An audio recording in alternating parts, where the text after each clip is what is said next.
Welcome to the next episode of BMH doctor chat. പാമ്പ് എല്ലാവരെയും പേടിപ്പെടുത്തുന്ന ഒരു ജീവിയാണ്. പാമ്പ് കടിയേറ്റാൽ ചെയ്യേണ്ടതും ചെയ്യേണ്ടാത്തതുമായിട്ടുള്ള ഒത്തിരി കാര്യങ്ങളുണ്ട്. അതിൽ സമൂഹത്തിലുള്ള ധാരണകളും മിഥ്യാധാരണകളും ഒന്ന് ഡിസ്കസ് ചെയ്യുന്നതിന് വേണ്ടി ഇന്ന് നമ്മളോടൊപ്പമുള്ളത് തൊടുപുഴ ബേബി മെമ്മോറിയൽ ഹോസ്പിറ്റലിലെ ക്രിട്ടിക്കൽ കെയർ വിഭാഗത്തിലെ കൺസൾട്ടൻറ്റ് ഡോക്ടർ അമൽ ജോസാണ്. Welcome sir. നമസ്കാരം സർ. എല്ലാവർക്കും പേടിയുള്ള ഒരു ജീവിയാണ് പാമ്പ്. ഈ പാമ്പ് എല്ലാ പാമ്പുകളും വിഷമുള്ളതാണോ? അല്ല, അങ്ങനെ നമുക്ക് പറയാൻ പറ്റില്ല. അതായത് 300-ലധികം സ്പീഷീസ് ഇന്ത്യയിലുണ്ട് പാമ്പുകൾ. അതിൽ 60 സ്പീഷീസ് മാത്രമേ വിഷമുള്ളതായിട്ട് പറയുന്നുള്ളൂ. അപ്പോൾ അതിൽ തന്നെ 4 സ്പീഷീസിനെതിരെ മാത്രമാണ് ആൻറ്റിവെനം നിലവിലുള്ളത്. പറമ്പിലൊക്കെ പോകുമ്പം ഒരു മുറിവുണ്ടായാൽ അത് പാമ്പ് കടിച്ചതാണ് എന്നൊരു കൺഫ്യൂഷൻ ഉണ്ടാവും. അപ്പം ഒരു മുറിവ് കണ്ടാൽ അത് പാമ്പ് കടിച്ചതാണ് എന്ന് നമുക്ക് കൺഫേം ചെയ്യാൻ എന്തെങ്കിലും? നമുക്ക് മുറിവ് വെച്ച് മാത്രം കൺഫർമേഷൻ പറയാൻ ബുദ്ധിമുട്ടായിരിക്കും. പ്രത്യേകിച്ചും പാമ്പ് കടി ഏൽക്കുന്ന ആൾക്കാരും അവരോടനുബന്ധിച്ച് അവിടെ ഉണ്ടാകുന്ന ആൾക്കാർക്കും ഇതിനെക്കുറിച്ച് ഒത്തിരി എക്സ്പേർട്ട് നോളജ് ഇല്ലാത്തിടത്തോളം പാമ്പ് കടിച്ചതിൻ്റെ മുറിവാണോ അല്ലയോ എന്ന് പറയാൻ ഒരിക്കലും സാധിക്കില്ല. അപ്പോൾ അങ്ങനെയുള്ള സാഹചര്യങ്ങളിൽ പാമ്പ് കടി ഏറ്റതാണെന്ന് സംശയമുണ്ടെങ്കിൽ തന്നെ എത്രയും പെട്ടെന്ന് ഹോസ്പിറ്റലിൽ വരിക. അറ്റ്ലീസ്റ്റ് 24 മണിക്കൂർ ഒബ്സർവേഷനിൽ നിൽക്കുന്നതായിരിക്കും ഉചിതമാവുക. എന്തെങ്കിലും ലക്ഷണങ്ങൾ അങ്ങനെ കാണിക്കുമോ? പാമ്പ് കടി ഏറ്റ ആൾക്കാരിൽ വളരെ പെട്ടെന്ന് തന്നെ ലക്ഷണങ്ങൾ സ്റ്റാർട്ട് ചെയ്യാം. വിത്തിൻ മിനിറ്റ്സൊക്കെ നമുക്ക് സിംറ്റംസിൻ്റെ ഓൺസെറ്റ് ഉണ്ടാകാം. പക്ഷേ ചില സാഹചര്യങ്ങളിൽ 24-36 മണിക്കൂർ വരെ ലക്ഷണങ്ങൾ ഇല്ലാതിരുന്നിട്ടും പിന്നീട് പാമ്പ് കടി ഏറ്റതിൻ്റെ ബുദ്ധിമുട്ടുകൾ ഉണ്ടാകുന്ന സാഹചര്യങ്ങളും ഉണ്ട്. പാമ്പ് കടി ഏറ്റാൽ നമ്മൾ ഫസ്റ്റ് എയ്ഡ് ആയിട്ട് ചെയ്യുന്ന ഇത് എന്തൊക്കെയായിരിക്കും? ഒരാൾക്ക് പാമ്പ് കടി ഏൽക്കുമ്പം നമ്മൾ മനസ്സിലാക്കേണ്ടത് വെച്ചിട്ടുണ്ടെങ്കിൽ ചെയ്യേണ്ടതും ചെയ്യേണ്ടതാത്തതായ കുറേ കാര്യങ്ങളുണ്ട്. അതിൽ ചെയ്യേണ്ട കാര്യങ്ങൾ എന്ന് പറയുന്നത് നമ്മൾ എത്രയും പെട്ടെന്ന് ഒരു അടുത്തുള്ള ഹോസ്പിറ്റലിൽ ആൻറ്റിവെനവും സൗകര്യങ്ങളും ഒക്കെയുള്ള ഒരു ഹോസ്പിറ്റലിലേക്ക് എത്തിക്കുക എന്നുള്ളതാണ് ഏറ്റവും പ്രധാനമായ കാര്യം. അപ്പോൾ ആ എത്തിക്കുന്നതിന് വരെയുള്ള ഒരു സമയമുണ്ടല്ലോ, ആ സമയത്തിൽ പേഷ്യൻ്റെ കാല് പരമാവധി അനക്കാതെ വെക്കുക, ഇമ്മൊബിലൈസ് ചെയ്യുക. ചെറിയൊരു ക്രേപ്പ് ബാൻഡേജോ സാധാരണ തുണിയോ വെച്ചിട്ട് ഒരു സ്കെയിൽ എന്തെങ്കിലും വെച്ച് പതുക്കെ കെട്ടിവെക്കുന്നത് നല്ലതായിരിക്കും. പക്ഷേ അതിന് മുകളിലൊരു ടൂർണിക്കെ കെട്ടുകയോ അല്ലെങ്കിൽ മുറിവിൽ വീണ്ടും കടിയേറ്റെടുത്ത് വീണ്ടും മുറിവുണ്ടാക്കുകയോ അങ്ങനത്തെ കാര്യങ്ങൾ ചെയ്യാതിരിക്കുന്നത് ഉചിതമായിരിക്കും. എത്രയും പെട്ടെന്ന് ഹോസ്പിറ്റലിൽ എത്തിക്കുക എന്നുള്ളതിനാണ് ഏറ്റവും ഇമ്പോർട്ടൻ്റ് ആയിട്ടുള്ളൊരു സ്റ്റെപ്പ്. ഈ തുണി വെച്ച് കെട്ടുന്നതിൻ്റെ റീസൺ എന്താണ്? അതായത് ബ്ലഡ് ഫ്ലോ? അതെ, നമ്മൾ വളരെ ടൈറ്റായിട്ട് തുണി കെട്ടുന്ന ഒരു പ്രവണത എപ്പോഴും ഉണ്ട്. അതിനെക്കുറിച്ച് അത്ര ധാരണയില്ലാത്തത് കൊണ്ടാണ്. അപ്പോൾ അത് നമ്മുടെ ബ്ലഡ് ഫ്ലോയും ലിംഫാറ്റിക് ഫ്ലോയും ഒബ്സ്ട്രക്റ്റ് ചെയ്യാനും ഈ അങ്ങോട്ടേക്കുള്ള രക്തയോട്ടം കുറഞ്ഞിട്ട് ആ ലിംബ് തന്നെ നഷ്ടപ്പെടുന്ന സാഹചര്യങ്ങളിലേക്ക് പോകാനുള്ള സാധ്യതകൾ കൂടുതലാണ്. അതുകൊണ്ടാണ് അത് ചെയ്യരുതെന്ന് പറയുന്നത്. അപ്പം ടൈറ്റായിട്ട് നമ്മൾ കെട്ടില്ല, വളരെ ലൂസായിട്ട് മാത്രം ഇമ്മൊബിലൈസ് ചെയ്യുക എന്നുള്ളത് മാത്രമേ നമ്മൾ ഉദ്ദേശിക്കുന്നുള്ളൂ. കാൽ അനക്കാതിരിക്കുക എന്നുള്ള പർപ്പസിന് വേണ്ടിയിട്ടാണ്. അതാണ്, കാൽ അനക്കാതിരിക്കുക, ലൂസായിട്ട് മാത്രം കെട്ടുക. ലിംഫാറ്റിക് ഫ്ലോ ഒബ്സ്ട്രക്റ്റ് ചെയ്യാൻ പാടില്ല. അപ്പം ലൂസായിട്ട് കെട്ടാം, പക്ഷേ ടൈറ്റായിട്ട് ഒരിക്കലും വരാൻ പാടില്ല. ഒരു കൈ ഇൻസേർട്ട് ചെയ്യാൻ പറ്റുന്ന രീതിയിലൊരു ലൂസായിട്ട് മാത്രമേ നമ്മളത് കെട്ടാൻ പാടുള്ളൂ. ഇപ്പം ടൂർണിക്കെ കെട്ടുകയോ ചെയ്യരുതെന്നാണ്. കടിയേറ്റത് കാലിലാണെങ്കിൽ ഒരു ബാൻഡേജ് ചെറിയ രീതി ടൈറ്റ് അല്ലാതെ ഒരു ബാൻഡേജ് കെട്ടി എത്രയും പെട്ടെന്ന് ഹോസ്പിറ്റലിൽ എത്തിക്കുക എന്നുള്ളത് തന്നെയാണ് ഇമ്പോർട്ടൻ്റ് ആയിട്ടുള്ളൊരു സ്റ്റെപ്പ്. ആശുപത്രിയിലേക്ക് കൊണ്ടുവരുമ്പോൾ ഈ പേഷ്യൻറ്റിനെ, അതായത് പാമ്പ് കടി ഏറ്റ ആൾ ശ്രദ്ധിക്കേണ്ടതായിട്ടുള്ള എന്തെങ്കിലും കാര്യങ്ങളുണ്ടോ? ഒന്നാമത് അവർ പാമ്പ് കടി ഏറ്റ ആൾക്കാരെ അധികം ഭയപ്പെടുത്താതിരിക്കുക, അവർ കുറച്ച് റിലാക്സ്ഡ് ആയിട്ടിരിക്കുന്ന രീതിയിൽ നിൽക്കുവാണെങ്കിൽ നല്ലതായിരിക്കും. അവരെ ഒന്ന് റീഅഷ്വർ ചെയ്ത് സമാധാനിപ്പിച്ച് കൊണ്ടുവരുന്നതായിരിക്കും എപ്പോഴും നല്ലത്. കാരണം പാമ്പ് കടിയേറ്റ് അവർ ടെൻഷനാവുകയോ അല്ലെങ്കിൽ ഓടി വരുമോ ഒക്കെ ചെയ്യുകയാണെങ്കിൽ ഹൃദയത്തിൻ്റെ തുടിപ്പ് കൂടാനും അവിടുന്ന് രക്തയോട്ടം ആ ഏരിയയിലേക്കുള്ള രക്തയോട്ടം കൂടിയിട്ട് കൂടുതൽ വിഷം വ്യാപിക്കാനുള്ള സാധ്യതകൾ ഇങ്ങനത്തെ സാഹചര്യങ്ങളിൽ കൂടുതലാണ്. അപ്പോൾ അത് റീഅഷ്വർ ചെയ്ത് കുറച്ച് സമാധാനപരമായി ആളെ ഇരുത്തിയതിന് ശേഷം എത്രയും പെട്ടെന്ന് വണ്ടിയിൽ ഹോസ്പിറ്റലിൽ എത്തിക്കുന്നതാണ് നല്ലത്. പാമ്പ് കടിച്ചു എന്ന് മനസ്സിലായാൽ നമുക്ക് ഈ കടിയേറ്റയാൾക്ക് അത് വിഷമുള്ള പാമ്പാണോ അല്ല നോർമൽ പാമ്പാണോ എന്നുള്ളത് മനസ്സിലാക്കാനുള്ള സാധാരണ രീതിയിൽ പാമ്പ് കടിയേറ്റ ആൾക്കാർ പാമ്പിനെ കാണുവാണെങ്കിൽ നമുക്ക് അതിൻ്റെ ഫോട്ടോയൊക്കെ ഹോസ്പിറ്റലിലേക്ക് കൊണ്ടുവന്നാൽ മാത്രം നമുക്കത് നോക്കാം. പക്ഷേ അതിനൊരു ക്ലിനിക്കൽ സിഗ്നിഫിക്കൻസ് ശരിക്കും പറഞ്ഞാലില്ല. പേഷ്യൻറ്റിനെ കടിച്ച പാമ്പ് ഏത് തന്നെയും ആയിക്കോട്ടെ, വിഷം ഏറ്റതിൻ്റെ ലക്ഷണങ്ങളുണ്ടെങ്കിൽ മാത്രമേ നമ്മൾ ആൻറ്റിവെനം ഒക്കെ ആവശ്യം ഉണ്ടാവുള്ളൂ. അപ്പം നമ്മൾ നോക്കുന്നത് വെച്ചിട്ടുണ്ടെങ്കിൽ ഇപ്പം ഒരു ഉദാഹരണം പറയുവാണെങ്കിൽ ഒരു വൈപ്പറാണ് അണലിയാണ് കടിച്ചതെങ്കിൽ പോലും എല്ലാ അണലി കടിക്കുന്ന സമയത്തും വിഷം കയറണമെന്ന് നിർബന്ധമില്ല. ഡ്രൈ ബൈറ്റ്സ് എന്ന് പറഞ്ഞൊരു രീതിയുണ്ട്. അതായത് പാമ്പ് ഒരു ഇര വിഴുങ്ങിയിരിക്കുന്ന സമയത്താണ് ഒരാളെ കടിക്കുന്നതെങ്കിൽ അതിൻ്റെ വിഷസഞ്ചിയിൽ ആവശ്യത്തിന് വിഷം ഉണ്ടാവില്ല. അപ്പോൾ അങ്ങനെ കടിക്കുന്ന ഒരു സമയത്ത് വിഷം കയറണമെന്ന് നിർബന്ധമില്ല.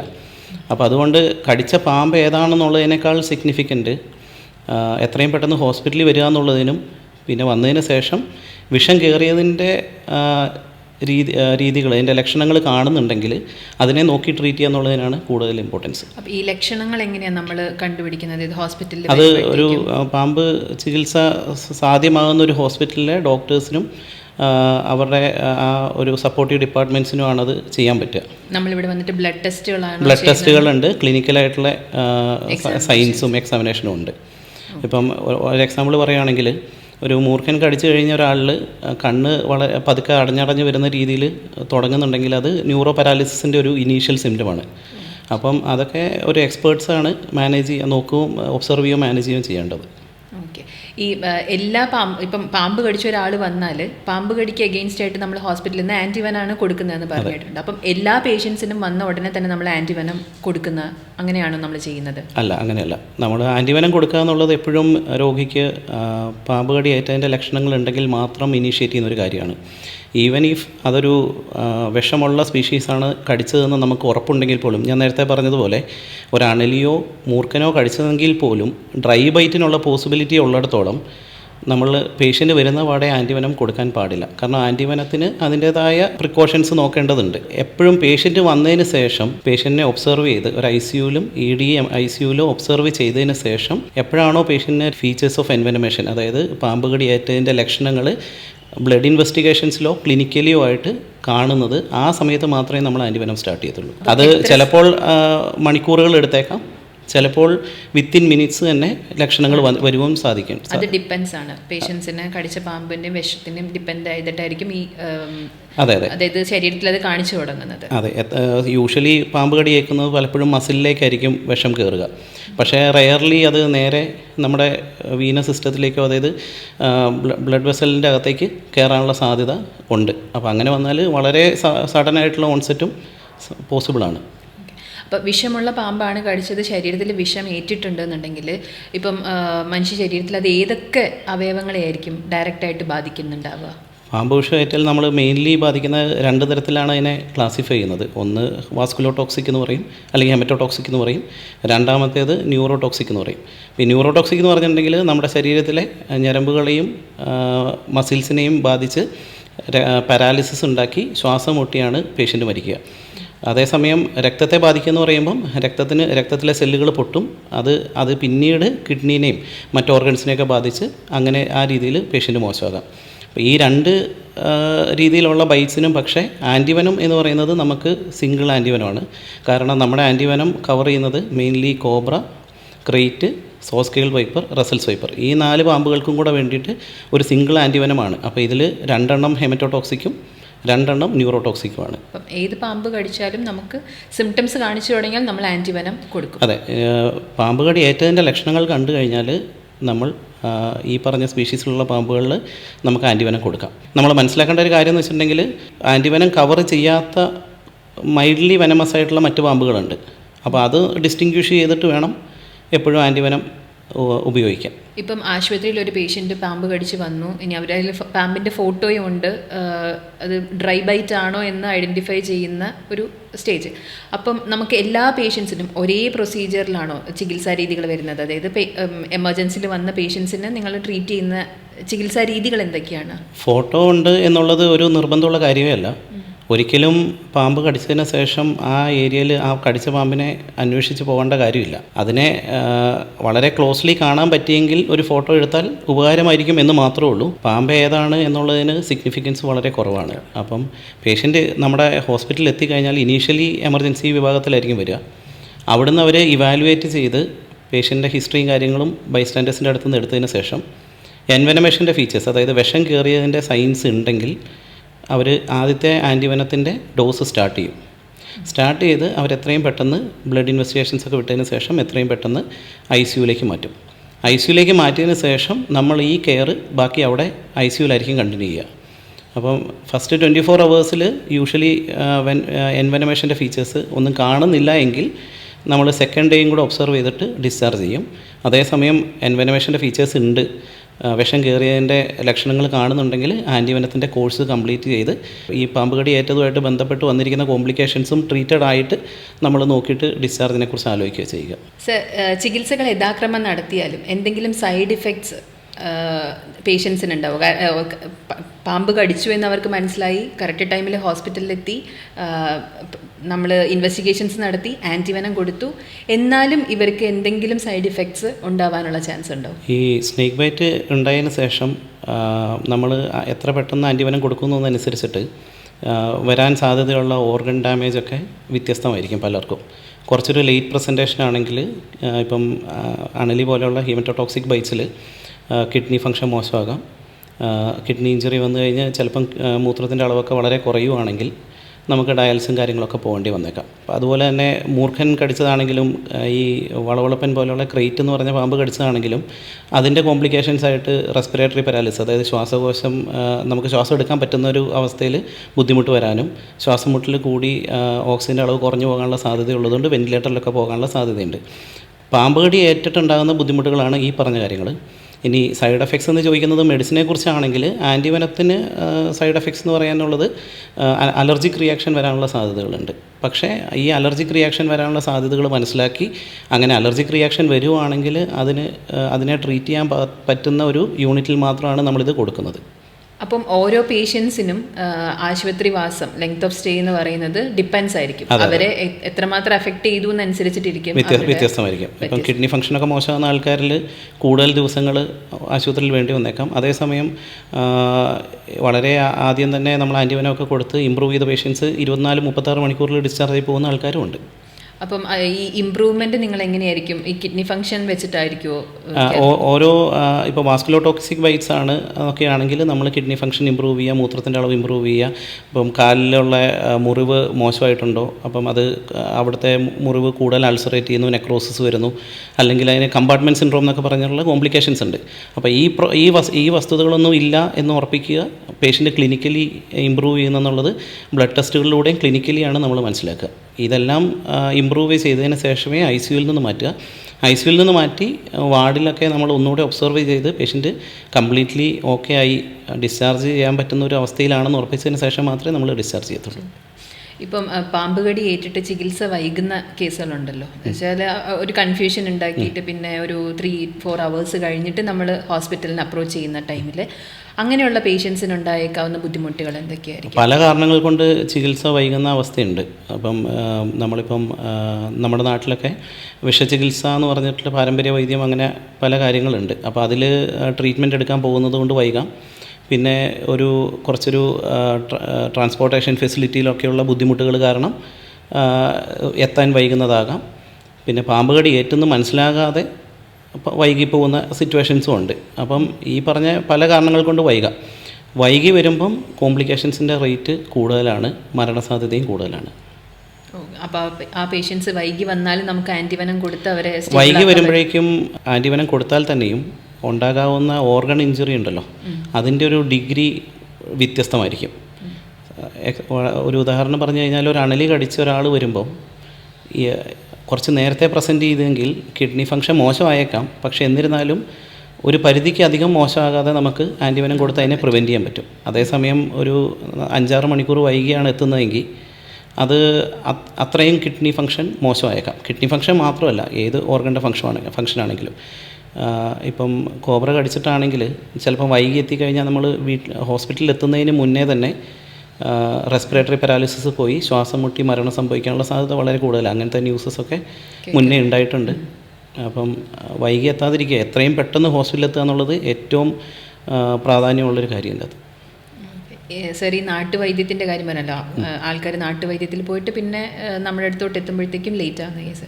നാട്ടുവൈദ്യം എത്രമാത്രം ഫലപ്രദമാണ്? കടിച്ച പാമ്പിനെ കൊണ്ട് തന്നെ വിഷം എടുപ്പിക്കുക എന്നൊക്കെ കേട്ടിട്ടുണ്ട്. അപ്പം അതൊക്കെ പോസിബിൾ ആയിട്ടുള്ള കാര്യമാണോ ഈ പാമ്പ് കടിയിൽ? ഇതിൽ നമ്മൾ ആദ്യം പറഞ്ഞ പോലെ ഒത്തിരി ധാരണകളും ഒത്തിരി മിഥ്യാധാരണകളും ഉണ്ട്. അതിലെ ഏറ്റവും ശക്തമായ മിഥ്യാധാരണകളിലൊന്നാണ് ഈ കടിച്ച പാമ്പിനെ കൊണ്ട് വിഷമിറപ്പിക്കുക, പിന്നെ വിഷക്കല്ല് വെക്കുക എന്നൊക്കെ പറയുന്ന കാര്യങ്ങൾ. നാട്ടുവൈദ്യം ഇതിൽ ശാസ്ത്രീയമായ ഒരു തെളിവുകളുടെ അടിസ്ഥാനത്തിൽ നടക്കുന്ന ഒരു കാര്യമല്ല. അതിൻ്റെ അകത്ത് നാട്ടുവൈദ്യം വിജയിക്കുന്നതിൻ്റെ ഒരു ഫാക്ടർ എന്താണെന്ന് വെച്ച് കഴിഞ്ഞാൽ, നമ്മളൊരു 100 സ്നേക്ക് ബൈറ്റ് ഉണ്ടാകുമ്പോൾ അതിലൊരു 75 നോൺ പോയിസണസ് ബൈറ്റ്സ് ആയിരിക്കും, നോൺ വെനമസ് ബൈറ്റ്സ് ആയിരിക്കും. അപ്പോൾ ഈ നോൺ വെനമസ് ബൈറ്റ്സും വെനമസ് ബൈറ്റ്സ് ഏതാണെന്ന് പേഷ്യൻസിന് അറിയാത്തിടത്തോളം 100 പേരും നാട്ടുവൈദ്യൻ്റെ അടുത്ത് പോയാൽ 75 ആൾക്കാർ രക്ഷപ്പെടും. അപ്പം അവരുടെ സക്സസ് പെർസെൻറ്റേജ് 75%. അപ്പം 75 ആൾക്കാരും പറയും അവർ ഇമ്പ്രൂവ് ചെയ്തത് ഈ സ്ഥലത്ത് പോയതുകൊണ്ടാണെന്ന്. പക്ഷേ അവിടെ ഒരു പോസിബിലിറ്റി വരുന്നത് വെച്ചിട്ടുണ്ടെങ്കിൽ ആ വിഷമേറ്റ 25 ആൾക്കാർക്ക് ബുദ്ധിമുട്ട് സംഭവിക്കാനുള്ള സാധ്യതയുണ്ട്. പലപ്പോഴും നാട്ടുവൈദ്യത്തിൽ പോയി പേഷ്യൻ്റ് മോശമായതിനു ശേഷം അവർ ഹോസ്പിറ്റലിലേക്ക് എത്താറുണ്ട്. അപ്പോൾ അങ്ങനെ വരുന്ന ആൾക്കാരിൽ കോംപ്ലിക്കേഷൻസിൻ്റെ റേറ്റ്സ് കൂടുതലാണ്, മരണസാധ്യത വളരെ കൂടുതലാണ്. പാമ്പ് കടി ഏറ്റാൽ ഈ മുതിർന്നവരിലും കുട്ടികളിലുമാണ് ഏറ്റവും കൂടുതൽ ബുദ്ധിമുട്ടുണ്ടാക്കുന്നതെന്ന് കേട്ടിട്ടുണ്ട്. അത് എത്രമാത്രം ശരിയാണ്? കുട്ടികളുടെ കാര്യം പറയുവാണെങ്കിൽ പാമ്പ് കടി ഏൽക്കുമ്പോൾ പാമ്പ് നമ്മുടെ ശരീരത്തിലേക്ക് ഇഞ്ചെക്റ്റ് ചെയ്യുന്ന വെനത്തിൻ്റെ അളവ് കുട്ടികളിലും മുതിർന്നവരിലും സെയിമാണ്. പക്ഷേ കുട്ടികളുടെ വെയിറ്റ് കുറവായതുകൊണ്ട് തന്നെ പെർ കിലോഗ്രാം ബോഡി വെയ്റ്റിൽ നമ്മുടെ ശരീരം റിസീവ് ചെയ്യുന്ന വിഷം കുട്ടികളിൽ അത് കൂടുതലാണ്. അപ്പം അത് കുട്ടികളിൽ കുറച്ചുകൂടെ ഫാസ്റ്റായിട്ട് പ്രശ്നങ്ങളിലേക്ക് കോംപ്ലിക്കേഷൻസിലേക്ക് നയിക്കാം. പക്ഷേ നമ്മൾ മനസ്സിലാക്കേണ്ട കാര്യം കുട്ടികളിലും അഡൽസിലും ഒരേ എമൗണ്ട് ഓഫ് വെനമാണ് ഇഞ്ചെക്റ്റഡ് എന്നുള്ളത് കൊണ്ട് തന്നെ ആൻറ്റിവെനത്തിൻ്റെ ഡോസ് കുട്ടികളിലും അഡൽസിലും സെയിമാണ്. ട്രീറ്റ്മെൻറ്റും ഏകദേശം ഒരേ രീതിയിൽ തന്നെയാണ് പോകേണ്ടത്. അതായത് കുട്ടികൾ ചെറിയ കുട്ടികളായതുകൊണ്ട് ആൻറ്റിവെനത്തിൻ്റെ ഡോസ് കുറയ്ക്കുക എന്നുള്ളൊരു സമ്പ്രദായമില്ല, അത് ശാസ്ത്രീയമല്ല. ആൻറ്റിവെനം ഒരു ml ആൻറ്റിവെനം 0.45 to 0.6 mg വെനത്തിനെയാണ് ന്യൂട്രലൈസ് ചെയ്യുക. അപ്പം 60 മില്ലിഗ്രാമാണ് വെനം കയറിയിരിക്കുന്നതെങ്കിൽ അത് കുട്ടിയാണെങ്കിലും അഡൽസ് ആണെങ്കിലും അതേ അളവ് തന്നെയാണ് കയറുക. അതുകൊണ്ട് തന്നെ അത്രയും വെനത്തിനെ ന്യൂട്രലൈസ് ചെയ്യാനുള്ള ആൻറ്റിവെനം അഡൽസ് ആണെങ്കിലും കുട്ടികളാണെങ്കിലും സെയിം ആയിരിക്കും. സർ, പാമ്പ് കടിയേറ്റ് പേഷ്യൻറ്റിനെ കൊണ്ടുവരുന്ന പേഷ്യൻ്റ് ബൈസ്റ്റാൻഡർ അവരെയൊക്കെ കൺവിൻസ് ചെയ്യാൻ സാറിന് കുറച്ച് ബുദ്ധിമുട്ടുണ്ടാവും. അതിൽ സാറിന് തോന്നുന്നുണ്ടോ സമൂഹത്തിൽ ഇതിൻ്റെ ഒരു ബോധവൽക്കരണം എത്രമാത്രം ഉണ്ട് എന്നുള്ളതിനെ പറ്റി സാറിന് എന്താ പറയാനുള്ളത്? ഇന്ത്യയിലെ മൊത്തം സിനാരിയോയിനോട് കേരളത്തിലെ സിനാരിയോ കമ്പയർ ചെയ്താൽ നമ്മൾ വളരെ ഇൻഫോർമേറ്റീവ് ആയിട്ടുള്ളൊരു സൊസൈറ്റിയിലാണ് ജീവിക്കുന്നത്. അതുകൊണ്ട് തന്നെ പാമ്പ് കടി ഏറ്റിട്ട് മരണം കേരളത്തിൽ വളരെ കുറവാണ്. കാരണം ഇവിടുത്തെ ആൾക്കാർക്ക് കുറേയും കൂടെ മറ്റു ഭാഗങ്ങളിൽ വെച്ച് നോക്കുമ്പോൾ കുറേ കൂടെ അവബോധം കൂടുതലാണ്. കോൺസ്റ്റൻ്റ് ആയിട്ടുള്ള ഇങ്ങനത്തെ ബോധവൽക്കരണ പരിപാടികളൊക്കെ നടക്കുന്നത് കൊണ്ടും ജനറൽ എഡ്യൂക്കേഷൻ ആൾക്കാരുടെ എഡ്യൂക്കേഷൻ വളരെ ഹയർ സൈഡിലായതുകൊണ്ടും നമുക്ക് കുറേയും കൂടെ എളുപ്പമാണ് കാര്യങ്ങൾ.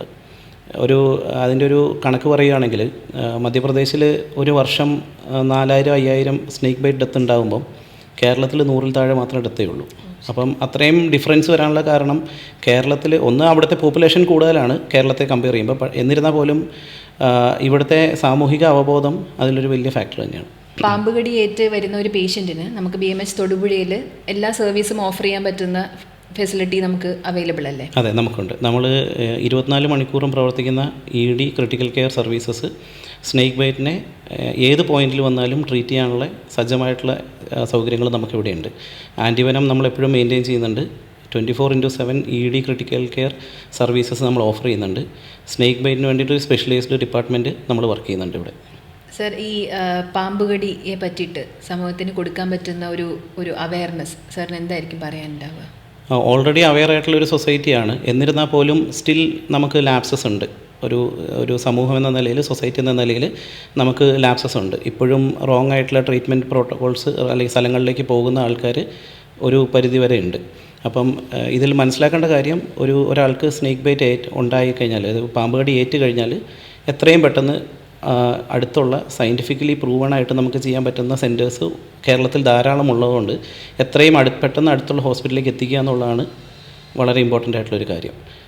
അത് റോങ് പ്രാക്ടീസസിന് സമയം നഷ്ടപ്പെടുത്താതിരിക്കുക എന്നുള്ളതും ഈക്വലി ഇമ്പോർട്ടൻ്റ് ആയിട്ടുള്ളൊരു കാര്യമാണ്. ഇത് രണ്ടും ശ്രദ്ധിച്ചാൽ തന്നെ പേഷ്യൻ്റ് രക്ഷപ്പെട്ടു വരാനുള്ള സാധ്യത വളരെ കൂടുതലാണ്.